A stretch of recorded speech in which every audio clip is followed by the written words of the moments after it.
Director enrolment and update हूँ UIDAI के headquarter में, और आप सबों को संबोधित करने के लिए यहाँ उपस्थित हुआ हूँ। बेसिकली आधार के बारे में आप लोग इतने सालों से काम कर रहे हैं, तो मैं उन सब बातों को नहीं दोहराऊंगा जो आप करते आ रहे हैं। जो आधार एनरोलमेंट आप कर रहे हैं, आधार अपडेट कर रहे हैं, वो सब चीज़ें चलेंगी। उसके बारे में जो अदर एस्पेक्ट हैं, उसके बारे में जो एरर्स की बात है, वो श्रीनिवास जी हमारे सहयोगी हैं, वो आपसे करेंगे। आधार में जो कुछ हम लोग चेंजेज लाने जा रहे हैं या ला चुके हैं, या जो प्लान्ड हैं, उन सब के बारे में मैं आप लोगों को जानकारी दूंगा। इनमें से कुछ चीज़ें हैं जो सिस्टम में आ गई हैं, कुछ आने वाली हैं, और निकट भविष्य में ये सभी चीज़ें प्लान में आ जाएंगी। तो इन सब चीज़ों पे आधार अथॉरिटी जो है वो काम कर रही है। तो उन सब चीज़ों को बेसिकली आपको फर्स्ट हैंड इन्फॉर्मेशन दे रहे हैं। अभी हमने इनमें से बहुत सारी चीज़ों को पब्लिक डोमेन में नहीं लाया है, फिर भी हम आपको अपना पार्टनर समझते हुए ये सारी चीज़ें आपके साथ शेयर कर रहे हैं। पहले तो जानकारी देना चाहूँगा आधार सैचुरेशन के बारे में। CSC शुरू से ही आधार से जुड़ी रही है, और मेरा जहाँ तक अनुमान है लगभग 20 करोड़ आधार CSC ने शुरुआती दौर में बनाए थे, और अभी भी बीच में एक छोटा सा ब्रेक था, उसके बाद से काम करते जा रहे हैं। तो सभी रजिस्ट्रार और इन लोगों के सहयोग के कारण आप ये इंडिया का मैप देख रहे हैं, और आप देखें पूरा ग्रीन जो सेंटर पार्ट है पूरा ग्रीन हो चुका है। 27 राज्य हमारे ऐसे हैं जहाँ पे 90% से ज़्यादा सैचुरेशन हो चुकी है। सैचुरेशन की इन सब में जो जाहिर है आप सभी ऑपरेटर्स का सहयोग रहा है। और सैचुरेशन की जब हम बात करते हैं तो हम अपना प्रोजेक्टेड पॉपुलेशन जो RGI बताता है, इनफैक्ट RGI की सेंसस 2011 में हुई थी, उसके बाद से 2021 की सेंसस की रिपोर्ट अभी नहीं आई है, कोरोना के कारण जो डिले है, बट उन्होंने एक प्रोजेक्टेड पॉपुलेशन हमें बताया हुआ है। उस प्रोजेक्टेड पॉपुलेशन से जब हम आधार की तुलना करते हैं, इसके साथ ही हम लाइव आधार और आधार जनरेटेड, ये कॉन्सेप्ट होता है। आधार जो जनरेट होते आ रहे हैं हर साल, हमने ये अभी फ़िलहाल नहीं किया है कि हमने जो एक्चुअल डेथ रिकॉर्ड्स हैं उसको माइनस किया हो, बट हर साल की जो RGI की प्रोजेक्टेड डेथ रेट है अराउंड 7.2 पर 1000, उसके हिसाब से हम हर साल काउंटिंग में के पर्पज़ से आधार को थोड़ा कम करके, और हमने एक लाइव आधार बोला हुआ है। सो आज 135 करोड़ आधार में लगभग 129 करोड़ लाइव आधार हैं, और जो RGI की प्रोजेक्टेड पॉपुलेशन है उससे जब हम तुलना करते हैं तो हम ये सैचुरेशन बताते हैं। सिर्फ कुछ राज्य हैं जहाँ पे सैचुरेशन कम है, जिसको हम बोलते हैं कि 90 से कम है। बिहार, सिक्किम, जम्मू एंड कश्मीर, अरुणाचल, असम और मणिपुर, ये राज्य वैसे हैं जहाँ पे 80 से 90% की सैचुरेशन है। और सिर्फ 3 राज्य या UT हैं जो 60 से 80% वाले ब्रैकेट में है। कुछ इशूज़ हैं, लोकल इशूज़ हैं, उन सब के कारण है, लेकिन यहाँ पे भी ज़ोर शोर से काम चल रहा है। ओवरऑल पैन इंडिया अगर बोले तो एडल्ट पॉपुलेशन हमारा 100% कवर हो चुका है। जो RGI की पॉपुलेशन फिगर है उससे 100% हम आधार बना चुके हैं। ये भी मैं लाइव आधार की बात कर रहा हूँ, ग्रॉस आधार की बात नहीं कर रहा हूँ। ओवरऑल सैचुरेशन अराउंड 94% है अगर इंडिया की पॉपुलेशन के हिसाब से देखें। जो हमारा जैसा CO सर ने भी बताया कि 0 to 5 एज ग्रुप में हमारा सैचुरेशन सिर्फ 34% है। और ये चूँकि नए बर्थ एवरी ईयर होते हैं तो एवरी ईयर ये शॉर्टफॉल यहाँ पे बना रहता है, और ज़्यादा अब अगर नए आधार की बात है तो काम करने की ज़रूरत 0 to 5 एज ग्रुप में ही है। फिलहाल हम लोग लगभग 4 करोड़ नए आधार बना रहे हैं, आगे की डाटा मैं दिखाऊंगा, और 16 करोड़ अपडेट कर रहे हैं। मोबाइल की सैचुरेशन आधार में एक बहुत प्राइम रिक्वायरमेंट होती है, और मोबाइल अब ऐसा हो गया है कि वो गांव-गांव में, शहर-शहर में हर व्यक्ति के पास पहुंचने लगा है। हमारे 95 करोड़ आधार में मोबाइल शामिल है। सो अभी भी लगभग 40 करोड़ आधार में हमें मोबाइल जोड़ने की ज़रूरत है। एक और है जो मैंडेटरी बायोमेट्रिक अपडेट की बात है, वो अभी लगभग 5 करोड़ पर ईयर हो रहे हैं। इसके बारे में भी आगे छोटी सी जानकारी दूंगा आपको। ये हमारा कंपैरिजन है year wise enrolment and update का। तो जैसा कि आप जानते हैं 2010 में पहला आधार इशू हुआ था, और 2011-12 से ये फुल फ्लेज्ड पूरी स्पीड से चल पड़ा, और आने वाले 5 साल में यानी 2015-16 तक, 2016 की अप्रैल, आई थिंक 3 अप्रैल थी, जिस दिन हम लोगों ने अनाउंस किया कि हमने 1 बिलियन आधार, 100 करोड़ आधार बना दिए हैं। उसके बाद से इनफैक्ट एक विज्ञान भवन नहीं, मैं एक और लोकेशन थी, मैं भूल रहा हूँ, वहाँ पे मंत्री महोदय ने ये अनाउंसमेंट करी थी कि आज हम लोगों ने 100 करोड़ आधार बना लिया है। उसके बाद से नए आधार बनने की गति कम हुई, जाहिर है पॉपुलेशन हम कवर करते जा रहे थे। और फिलहाल जो पिछले 2 साल में आप डाटा देख रहे हैं कि थोड़ा ज़्यादा है। 18-19 और 19-20 में लगभग 2-2.5 करोड़ के बीच में एवरेज था। 20-21 और 21-22 में जो नंबर्स हैं वो 22-23 में भी हैं। ये बेसिकली असम और मेघालय स्टेट, यहाँ पे आधार बनाने की प्रक्रिया शुरू नहीं हुई थी, कुछ इशू थे लोकल NRCs वगैरह के। तो 2020-21 में इस काम को वहाँ पे भी लागू किया गया। तो 20-21, 21-22 और इस साल भी वहाँ काफ़ी ज़ोर शोर से काम चला। और जैसा कि आपको मैं बता चुका हूँ पिछली स्लाइड में, सॉरी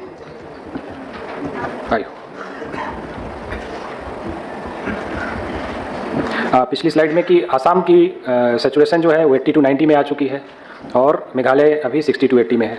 तो इस तरह से आगे चल के नए आधार का काम और भी थोड़ा कम ही होगा, क्योंकि सिर्फ 0 to 5 की पॉपुलेशन को कम करेंगे, लेकिन अपडेट का काम लगातार बढ़ता जा रहा है।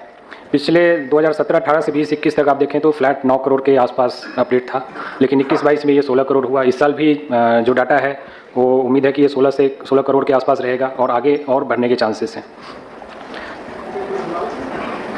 अगला एक नया काम आधार के पास आधार होल्डर्स के लिए हम लोगों ने शुरू किया है, जिसको डॉक्यूमेंट अपडेट बोलते हैं। इसके बारे में विशेष चर्चा हमारे अगले अतिथि श्री संजय रौतेला जी करेंगे, विस्तार से करेंगे। यहाँ पे मैं बेसिकली इसको शॉर्ट में ये बताना चाहता हूँ कि जैसा कि आपने पिछली स्लाइड में देखा कि जो अपडेट हुए हैं लगभग 60 करोड़ अपडेट हुए हैं, जबकि आधार 135 करोड़ बना है। तो अगर हम ये भी मान लें कि एक आधार में एक ही अपडेट हुए हैं, तो भी 75 करोड़ आधार ऐसे हैं जिनमें कोई अपडेट नहीं हुआ है। और जाहिर है कि बहुत सारे हमारी जनसंख्या है जो गाँव में रहती है, तो वहाँ पे कोई अपडेट की ज़रूरत नहीं है। उनका जो एक एड्रेस है वो परमानेंट एड्रेस होता है और उसमें कोई चेंज नहीं होता है। नाम, उम्र, जेंडर और एड्रेस, यही 4 चीज़ें हम लेते हैं। अगर इन 4 में कोई चेंज नहीं है तो कोई अपडेट की ज़रूरत नहीं है उनको। लेकिन हम लोग चाह रहे हैं कि जिन लोगों के आधार 10 साल से ज़्यादा पुराने हो गए हैं, वो कम से कम एक बार, अगर उनके एड्रेस या डेमोग्राफिक्स में कोई चेंज नहीं हुआ है, फिर भी वो एक अपडेट हमारे साथ करें और अपनी रिसेंट प्रूफ ऑफ आइडेंटिटी और प्रूफ ऑफ एड्रेस डॉक्यूमेंट जमा करें, ताकि उनके आधार को हम रीवैलिडेट कर सकें, उनके आधार को हम दोबारा से ये जान सकें कि हाँ वो आधार बनवाए थे और स्टिल वो सिस्टम में हैं और उनकी ये नई डॉक्यूमेंट्स हैं हमारे पास। तो जैसा कि आप देखेंगे, अब 10 साल पुराने आधार को अपडेट करने की बात है, तो 2011-12 के जो 15 करोड़ आधार हैं उनके लिए ये टाइम पूरा हो चुका है। 2012-13 में फिर से 15 करोड़ आधार बने थे, तो हम लोग अभी नवंबर में हैं और दिसंबर अगले 4 महीने में ये 15 करोड़ आधार भी ड्यू हो जाएंगे अपडेट करने के लिए। और उसके आने वाले 1 साल और में लगभग 30 करोड़ आधार बने थे।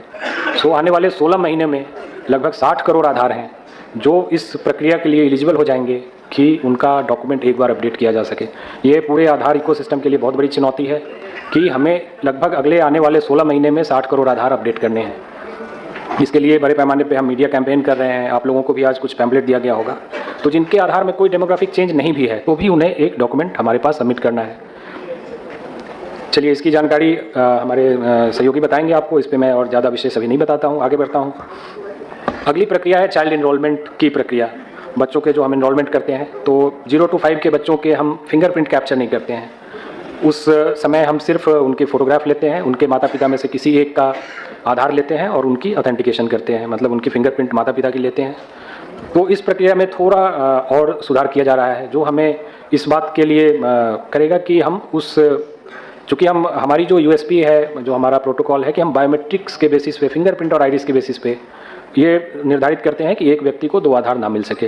लेकिन 0 to 5 एज ग्रुप के बच्चों में क्या होता है कि उनकी बायोमेट्रिक्स तो हमने ली नहीं, तो उनका जो डेमोग्राफिक इन्फॉर्मेशन है उसके बेसिस पे हम डीडुप्लीकेशन करते हैं। लेकिन उस प्रक्रिया में हम देख रहे हैं कि कई बार एक बच्चे के 2 आधार बन जाते हैं, क्योंकि वो कई बार बच्चे का जो इनरोलमेंट करने जाते हैं तो वो नाम बदल के, कभी बच्चे का नाम तो बचपन में ऐसे ही चेंज होता रहता है, वो तो जब स्कूल जाते हैं तो नाम एक तरह से फिक्स हो पाती है।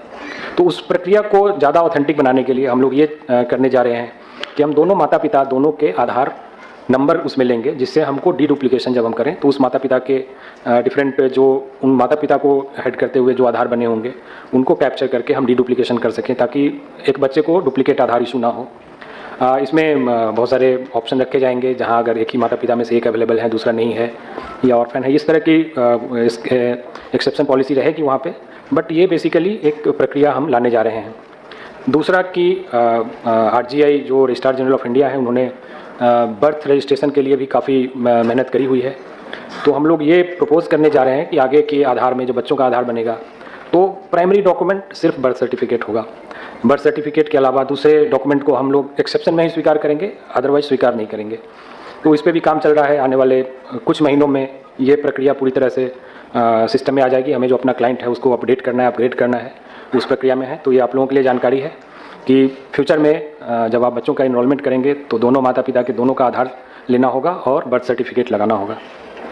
साथ ही आधार लिंक बर्थ रजिस्ट्रेशन, ये एक प्रक्रिया है जिसमें हम RGI जो बर्थ रजिस्ट्रेशन करती है उसका डाटा सॉफ्टवेयर से डायरेक्टली API के माध्यम से हम लेते हैं और जो बर्थ सर्टिफिकेट में डाटा है उसी डाटा के आधार पे आधार बनाया जाता है। तो इस प्रक्रिया में RGI का सहयोग चल रहा है और लगभग 17 राज्यों और केंद्र शासित प्रदेश में हमने इस प्रक्रिया को रोल आउट कर लिया है।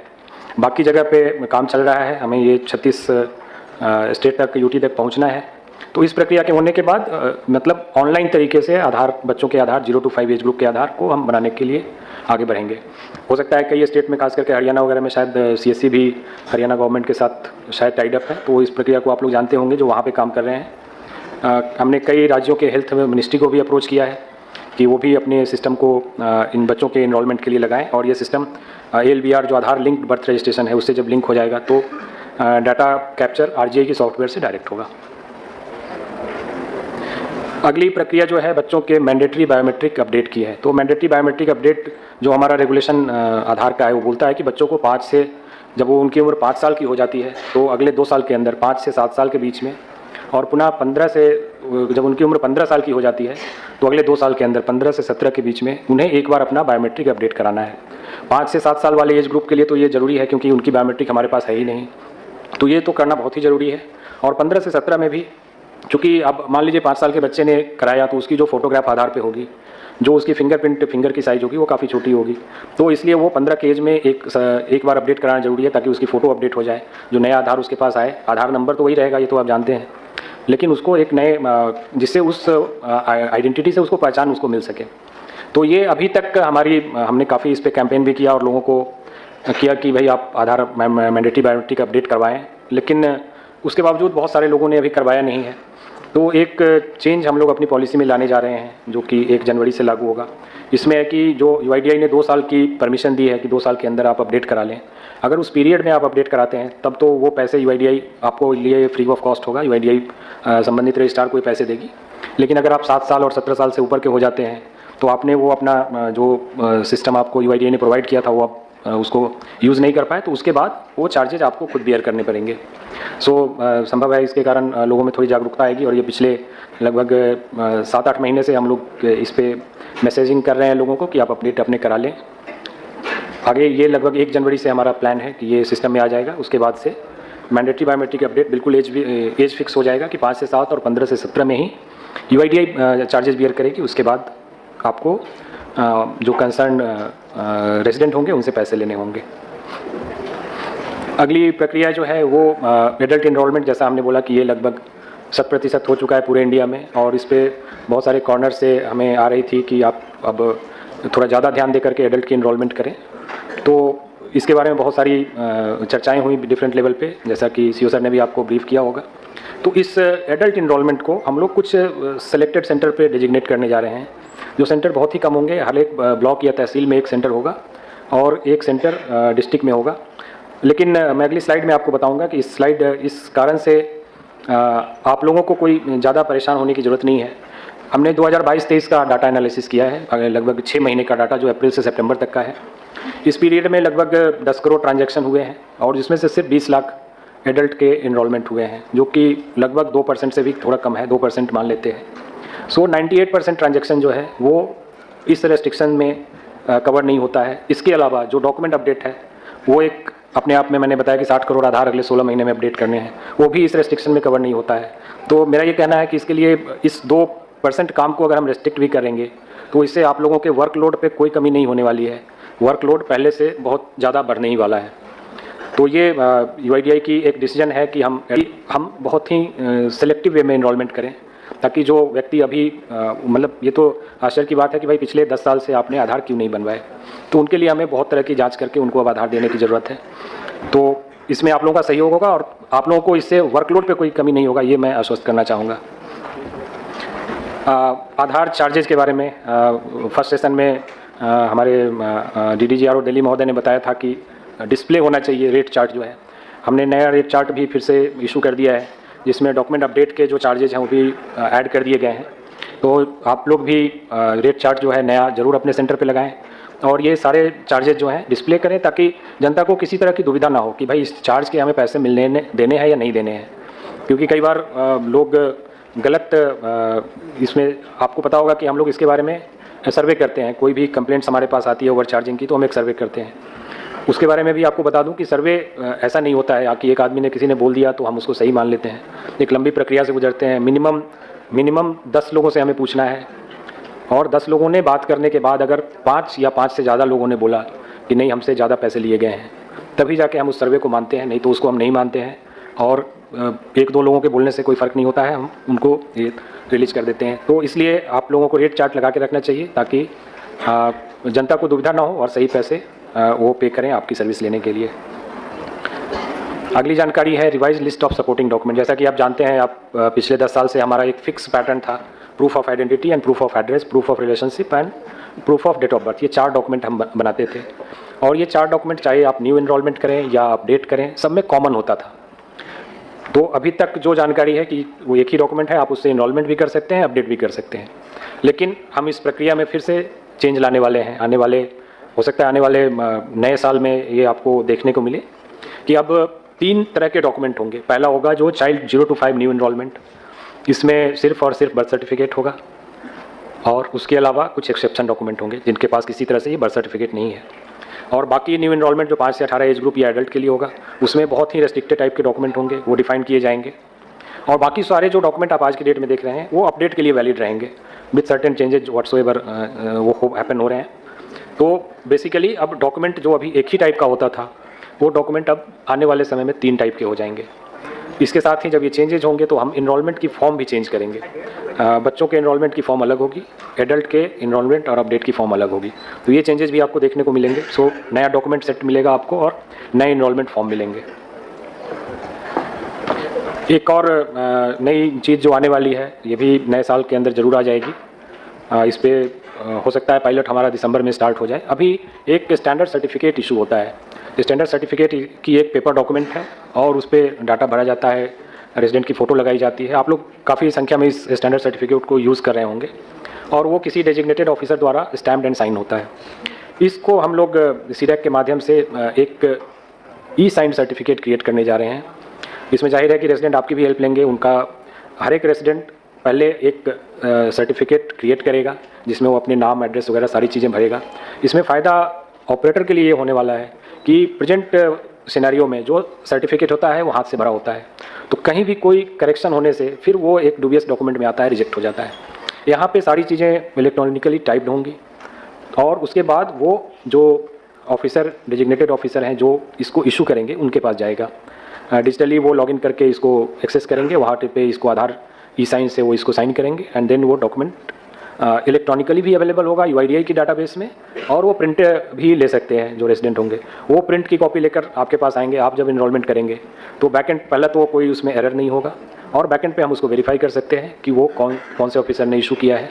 तो उसमें भी जो थोड़ी बहुत गलतियाँ होती हैं कि किसी के स्टैंप साइन करके लोग ले आते हैं, तो वो आइडेंटिफाई होना ईजी हो जाएगा। तो इस प्रक्रिया से भी होने से आप ऑपरेटर्स को काफ़ी सुविधा होगी। आपके एरर काउंट में हम उम्मीद करते हैं कि काफ़ी इससे कमी आएगी। ऑलरेडी हमारा ये फाइनल स्टेज में है और पायलट हम दिसंबर में शुरू करने वाले हैं। तो जैसे ये प्रोग्रेसिवली लॉन्च हो जाएगा और एक्सेप्टेबिलिटी इसकी आ जाएगी, तो उसके बाद हम पेपर फॉर्मेट में ई साइन डॉक्यूमेंट जो है उसको बंद कर देंगे। एक और जो प्रक्रिया है जिसके बारे में भी बात की गई है, हमने पिछले 3 महीने का एवरेज ट्रांजैक्शन कैलकुलेट किया है। तो हमारे CSC के जो ASK हैं उनकी पर स्टेशन जो ट्रांजैक्शन पर मंथ है वो लगभग 300 है। यानी कि अगर मैं 25 दिन से डिवाइड करूं, 25 वर्किंग डे से, या 30 दिन से भी डिवाइड करूं, तो 10 पर डे पर स्टेशन आता है। और CSC BCs के जो ट्रांजैक्शन हैं वो काफ़ी कम है, लगभग 100 ट्रांजैक्शन एक महीने का। 25 वर्किंग डे का मतलब 4 ट्रांजैक्शन, या 30 वर्किंग डे अगर आप 30 दिन काम करते हैं मतलब 3 से 4 ट्रांजैक्शन। तो ये ट्रांजैक्शन इस बात की ओर इशारा करते हैं कि नंबर्स हमारे एक्टिव स्टेशन के बहुत ज़्यादा हैं। लेकिन उम्मीद है कि आप लोग डॉक्यूमेंट प्रोजेक्ट आने से जो एडिशनल वर्कलोड आया है, आप अपने ट्रांजैक्शन बढ़ा सकेंगे और ज़्यादा से ज़्यादा लोग इस काम को आगे बढ़ा सकेंगे। तो ये चीज़ ऐसी है कि हम दोनों बात कैसे जस्टिफाई करें। एक तरफ हम बोलते हैं कि हमें नंबर्स सेंटर बढ़ाने हैं और दूसरी तरफ जो सेंटर है वहाँ से आउटपुट नहीं आ रहा है। तो इन चीज़ों के बीच में एक सामंजस्य, बैलेंस रखना है सो दैट जितने सेंटर चले वो टोटली लोडेड हों और लोगों को पूरी सुविधा दे सकें। ये सिर्फ हमने सिस्टम आधार बनाने के काम में जुड़ गए हैं, लेकिन हम नंबर्स नहीं कर पा रहे हैं। इसकी जो भी रीज़न हो, तो ये जस्टिफाई नहीं करता है कि हम अपने सेंटर की संख्या बढ़ाएं। तो इस पर भी ध्यान देने की ज़रूरत है। एक तरफ लोग लंबी लंबी क्यू लगा के रहते हैं कि भाई हमें आधार के काम में दिक्कत हो रही है, देरी हो रही है, और दूसरी तरफ जो हमारे सेंटर हैं उनकी एवरेज काफ़ी कम है।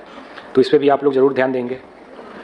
ये रिजेक्शन की पैरामीटर्स जिसके बारे में भी हमारे डीडीजी महोदय ने बताया था और इसकी डिटेल प्रेजेंटेशन हमारे श्रीनिवास जी आपको अगली स्लाइड में देंगे। बट ओवरऑल रिजेक्शन जो है वो आप CSC एज ए रजिस्ट्रार, इसमें CSC स्कैन, CSC BCs दोनों शामिल हैं, अराउंड 11.5% है और इसमें से 8.76% सिर्फ उस कैटेगरी में आते हैं कि document not as per approved list. तो इस पर भी आप लोगों को ध्यान देने की जरूरत है कि जो document listed document drop down menu में आपको एनरोलमेंट या अपडेट करते समय मिलता है, वो डॉक्यूमेंट वैसा ही जमा होना चाहिए, कोई भी और डॉक्यूमेंट जमा नहीं होना चाहिए। ओके, सो मेरा ब्रीफ इतना ही था। मैं पुरानी चीज़ें नहीं बताया हूँ, सिर्फ नई चीज़ें बताया हूँ जो आने वाले दिनों में आपके सामने होंगी अगले 1-2 महीने के अंदर। Thank you.